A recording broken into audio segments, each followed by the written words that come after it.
Hey guys, welcome back to another time-lapse video.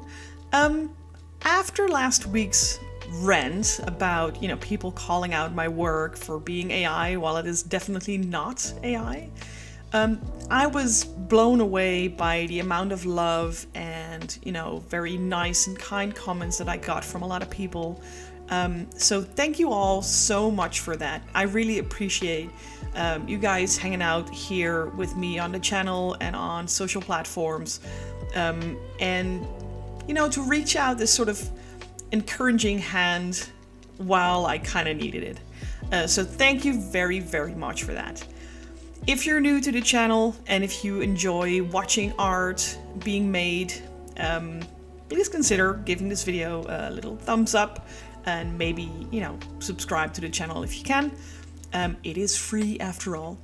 Or if you want to go the extra mile and you want to receive a bunch of merch a couple of times a year, I want to get early access to many of my videos, consider subscribing to my Patreon, which is patreon.com/sandybutchers.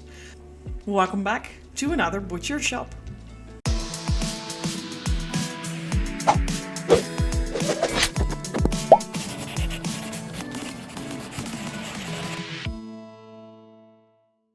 Yeah, so last week was quite the video. And I'm still kind of sad thinking back, but at the same time, I am more than ready to continue to look forward.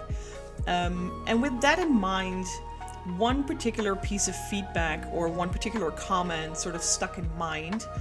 And don't worry, I'm not going to give you another rant or, go absolutely ham on people commenting on my stuff. But one person said, your work really looks like, that of a beginner. You work in segments. I don't really see any construction phases while you're sketching. It really just looks like, you're copying a bunch of images.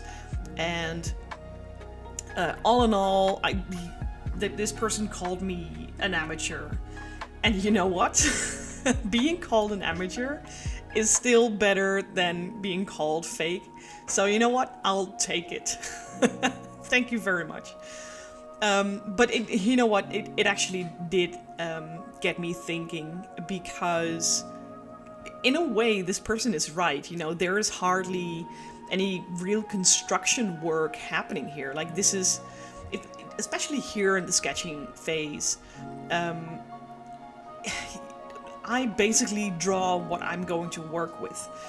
It is true that you're not, seeing me trying different poses for this cat, or, try different robes, or try different wands or staffs, or, this is all very much a first come, first serve in terms of this is what I draw, this is what I'm going to work with. And this is also something that I tried to explain in the previous video. Yeah, this doesn't need a lot of construction work. I've been drawing animal portraits for, again, like I said, almost 2 decades. So at this point, I'm not going to say my work is formalized, because it is not. But in a way, the way these anatomy things are set up, they kind of are. There is an animal head, so you can grab a reference for a particular animal, for their colors, for their fur. Curly fur is different than a soft fur, or, something looking very silky, which you will see later on in this video. Is very much the case for this necromancer cat. But at a certain point, when you've been drawing similar things for such a long time, your sketches don't really require that amount of construction work, I guess. I know there's a lot of question marks in what I'm saying. Like, I'm kind of thinking out loud while I'm recording this, and again, like, I appreciate that feedback, and I'm not even mad for someone calling me a beginner. That's fine, I don't claim to be like a master in what I do. I only declare that I'm having a lot of fun in what I'm doing, and that, I do the best that I can. You know, I try to enjoy myself while making something worth looking at. And also while telling stories. You know, each of my images, they always tell you a story. In this case, it's a necro-meowncer. Yes, pun intended, definitely. So, you know, this cat is dark and broody, and there's gonna be a little magical eye with a little swirl you can see in there. My illustrations are always this sort of combination between being pretty or being aesthetically pleasing, let's call it that, and conveying this story. And it has never been, or at least for me, it's never been about trying to be the best in what I do. I just try to be genuine. And, you know, again, if that makes my work look like I'm a beginner, I am very okay with that. Honestly. Like, of course I try to get better, and I think if I look at my own work, even for this year, I see a lot of changes. I see a lot of things going differently. I see that I've, you know, made a lot of the processes more efficient. There's a lot happening, and so yeah, again, if somebody wants to call that beginner's work, okay, cool. I know that, you know, it's taken me almost 20 years to get to where I am now. And do I call myself a next Rembrandt? No. Or am I some top tier artist? No, I also don't think so. You know, and I very much appreciate people who enjoy my work and who like my work, and I'm cool with that. Yeah, you know, anything is better than being called fake. Let's just conclude that. I think that's what I wanted to say. But yeah, so in today's video, I'm working on the necromancer or the necro-meowncer.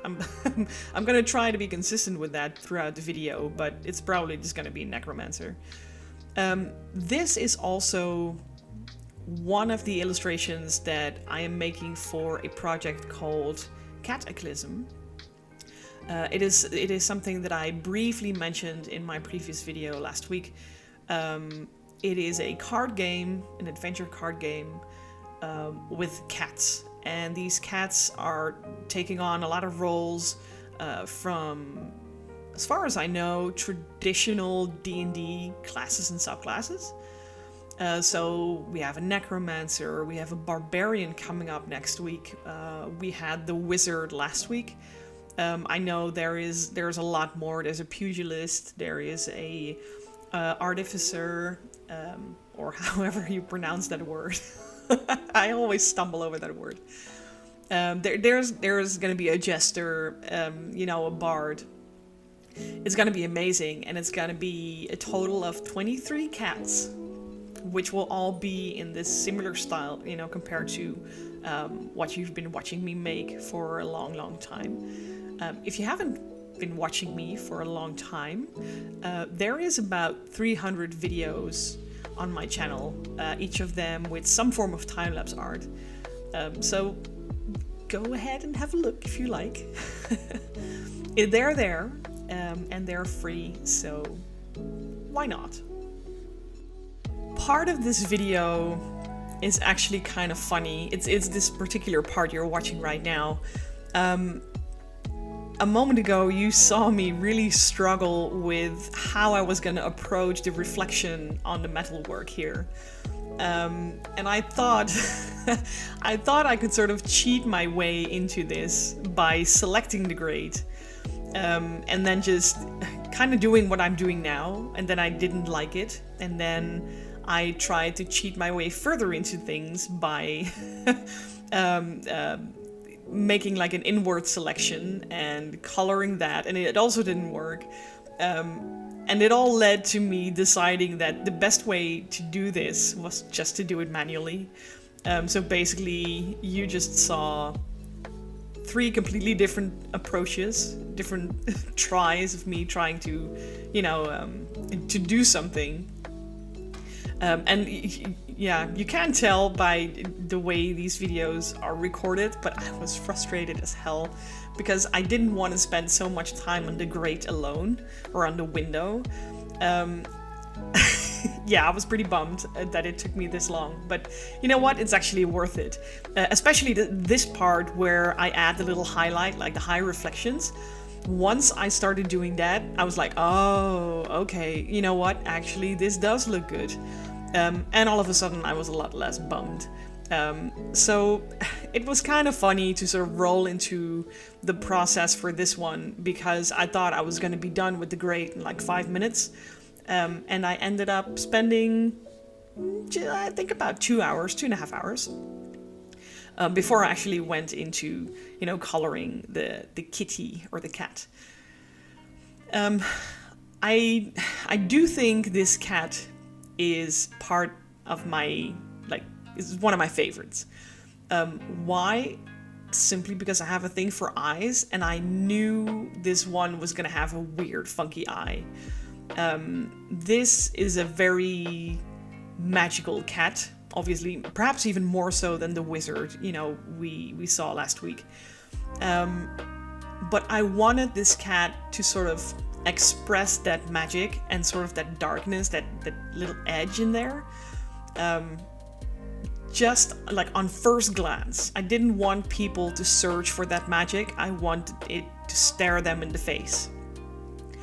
So I gave him this weird eye without a pupil, and you'll see at the end. I think that is the absolute eye catcher for this entire illustration. So I always do the eyes first. This is also a question that I got, by the way. A pretty interesting question because not a lot of people do this. I know a few people who actually do, and I know my teachers way back when I was still in Art Academy also did this. But I always start with the eyes because quite literally the eyes are the window into the soul. But also for your proportions, your basically just the composition of what you're doing. If you start around the eyes, especially while making portraits, the eyes tend to become the center point of your piece. So eyes first, everything else comes later, which is also why only after I've done the eyes, I start blocking out my values. Like I did a really rough draft of, okay, so this is where the deep shadows go, this is where the middle light is, and these are the highlights. So you're only seeing me grab 3 colors: the darks, the midtones, and the highlights. And of course, you know, there are some variants in there. There are illustrations where I start with a much bigger, you know, collection of colors. But for this one, 3 to 4 was perfectly fine. And once I have those values in, I basically start detailing. And in this case, where it's just fur, I just start scribbling, and it's actually kind of fun because it took me a long time before I found this current way of doing things. And again, this is something some of you who have been around the channel for a lot longer, you guys know how much I hate drawing fur, even though animals are pretty much all I draw. But with this particular technique, I'm not gonna say I love it because that would really be bad, but I kind of start to love it because the result is so perfectly clear and it's so instant. You know, even without the blender brush to sort of soften those hairs or that fur structure, you can already see where it's going and where, you know, you need a little bit more highlights or where you need to deepen that shadow a little bit more. It is a lot of work still, but I really feel like I've sort of optimized the process of doing this. You know, there was a time in a lot of my previous videos, especially the ones with the mice in there, that's where I used a lot less colors, and I used to blend everything to absolute crap, and then use the smudge tool to give the hair structure, and it was just so much work, and I absolutely hated it. And then this particular brush came along, and I realized that the structure of that brush was so clear and so intense and so pressure sensitive that it's pretty much the only brush that I use these days. And then I tried it with the new blender, and I set up the blender to be super light. So all it basically does, and you'll see that in a minute, is just give that little like hair direction. It gives you this sort of silken touch. And that's really, really all I'm looking for when I'm drawing fur. I want it to look soft, because that is also very much part of the storytelling. A lot of the creatures that I illustrate look very sweet, you know, on first sight. They look very cute, and yeah, but not all of them are. Especially in this one. I mean, this one couldn't be more obvious. You know, he's pretty, he is very good looking, he's got this weird eye, sure, he's got this silken fur, amazing, but this is a freaking necromancer, you know, this cat plays with dead things. So really, I kind of like how, you know, this optimized process really gives me the ability to get into the deeper part of this character a lot faster than what I did before. If any of that makes sense. I mean, I am Dutch after all. Which brings me to another topic I wanted to touch on, because some people have been asking about how segmented my work is. And that's right, I am very aware of that. I am also very aware that my perspective or like directional compositions are ass. I'm just not that good at it. But yeah, so the segmented coloring is just a thing. I don't feel ashamed about this, but ever since I was a child, I have approached coloring the way one would when working with like these traditional coloring images, like, you know, the printed black outlines, and you would just color them in block by block. And these blocks are very dynamic in shape. You know, I'm not talking blocks as in squares, but in segmented ways. So, for example, in this particular video, the first segment was the eyes, and then a next segment was the face, and then the next one was the rim of his hood, and now the ears, and then the hood itself, and then the cloak, and then the robe. And it is something that I've been doing for as long as I can remember. And I think as I got older, I'm not quite sure how to sort of approach this, because sure, it is maybe very amateur. Again, I'm okay with that. But it also gives me a lot of focus. You know, when I'm working on these specific segments, that's all that exists at that moment. I don't bother myself with the totality of the robe when I'm working on his eyes, and I'm not, you know, disturbed by the ears when I'm working on the cloak or on his face or anything. And I know there will probably be a lot of people which will say, or who will say that, you know, this does not make any sense at all.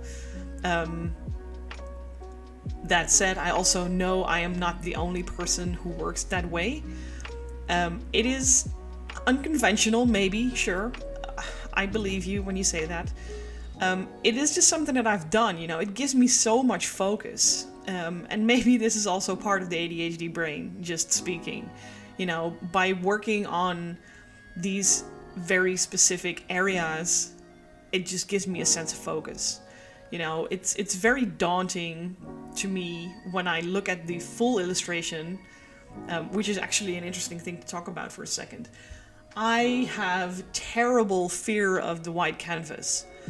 Every time before I record, I can sit and stare at my screen for hours on end, just sort of figuring out where to begin, even though, you know, I just gave quite the speech on always start with the eyes. And I do. I always start with the eyes.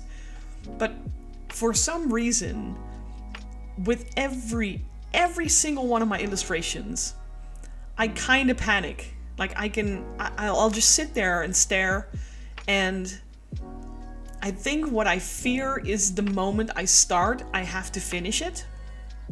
I rarely ever ditch a drawing. I always sort of take it to the end, wherever that end may be. But it's the moment of that first, the first time that Wacom pen touches the tablet. It can take hours. It can really take hours. And I think that by segmenting these coloring areas, it makes it less daunting. Like, I don't have to worry myself with the whole illustration, just that little bit. Which, again, to some people might not make any sense at all. And I'm okay with that. To me, it does make a lot of sense. And, you know, it also kind of, just to be honest, it makes it a lot easier to record these things because I can take a break after, you know, finishing a particular segment. And then I can, you know, grab a drink, take a walk, whatever, do something else, and then pick up the next recording with the next segment. And you guys won't know that maybe 1 or 2 days have passed, you know, between working on one thing and the other. So to me, there are many, many benefits in working this way, even though it is a pretty unconventional way. And speaking of unconventional ways, God, I'm on a roll today. One of the things you saw me do with the hood, and you're about to see me do the same thing with the robe as well, is to add color, like block out values, add color, start detailing, grab those highlights, and then blend the crap out of it, like I always did in my earlier videos. And then you see me go back into the coloring work with the texture brush again, and just add these little stripes of texture back into it. And it's something I realized I was doing only recently. And it is a nice moment to sort of look back and reflect on, you know, the things that I've done, the things that I've learned in the last year or the last, you know, 1.5, maybe 2 years tops. Because I used to flatten everything or made everything so incredibly smooth that everything looked the same. I think somewhere in my subconscious, I taught myself, like you see me doing right here, I taught myself to go back in there to add these little sort of smears to give that oil paint texture back to what I'm doing. And it's just a little something that I realized I was doing not too long ago. So as of now, I promised myself to be very conscious about it, and to, well, not to sort of treat myself or, you know, give myself a little treat, you know, when I actively do it, but just to see where I could take this particular technique.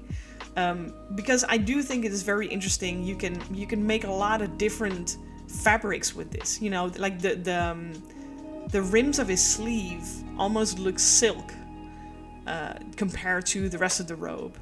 And I still think I have some way to go here, because the robe does look a little harsh, actually. Like the edges are just a little bit too harsh. And I would probably soften those a little bit more in the next round. I would work on this, but it is what it is for now. But it was just something that, you know, I had to think of when I started mentioning unconventional ways because, yeah, I don't know if I've ever seen someone blend the crap out of whatever that person has made, and then go back in to add texture again.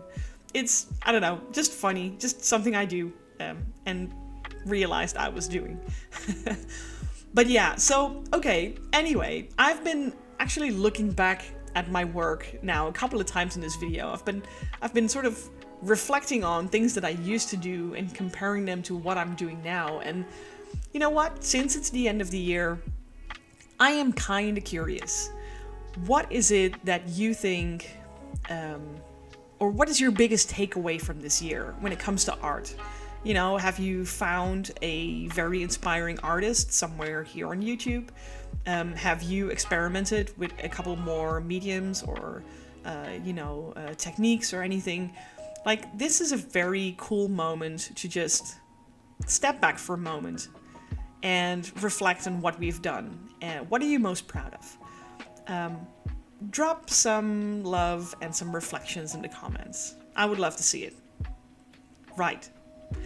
I think I've done enough babbling. I've got some meals to prepare for the New Year's Eve party we are hosting this year.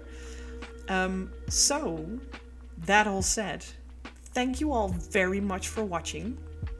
If you enjoyed this video and if you enjoyed my comments on my own videos, do hit that like button, and if you like, also subscribe, of course. It would really, really help me out. You know, spread the word, spread the art, spread the joy. Thanks so much for watching. I hope you guys have an amazing new year coming right up. And I'll see you in the next one. Take care.